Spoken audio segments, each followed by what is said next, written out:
আপনারা সবাই স্লোগান দিয়েছেন নির্বাচনের আগে, আমাদের মতো সবার আগে বাংলাদেশ। এইবারের বাজেটে সবার আগে বাংলাদেশের এই স্লোগানটি কি প্রতিফলিত হয়েছে?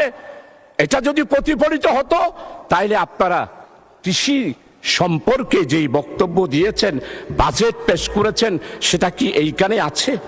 আমাদের সম্মানিত কৃষি মন্ত্রী জনাব মাওলানা মতিউর রহমান নিজামী বাংলাদেশে 54 বছরে কৃষকদের জন্য মাওলানা মতিউর রহমান নিজামী মন্ত্রী হিসাবে যেই বিশাল পরিবর্তন করেছিল 4 দলীয় জোটের আমলে, সেটা 54 বছরের অন্য কোন বাজেটে বা অন্য কোন মন্ত্রী সেটা দেখাতে পারে নাই। সেটা কেমন? মানে স্পিকার, আমাদের মন্ত্রী 4 দলীয় জোটের আমলে যখন কৃষি মন্ত্রণালয়ের দায়িত্ব নিলেন,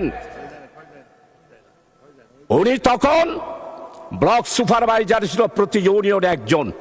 আমার মন্ত্রী, আমাদের নেতা শহীদ মাওলানা মতিউর রহমান নিজামী কৃষকদের কথা চিন্তা করে উনি প্রত্যেকটা ইউনিয়নে 9 জন করে প্রতি ওয়ার্ড ভিত্তিক একজন ব্লক সুপারভাইজার দিয়ে কৃষকের মধ্যে বিশাল একটি বিপ্লব এনেছিলেন। উনি ঘোষণা দিয়েছিলেন, আজকে আপনারা গাছ রোপণের কথা বলেন, এই গাছ রোপণের চিন্তাধারা সফল করেছিলেন তৎকালীন 4 দলীয় জোটের আমলে।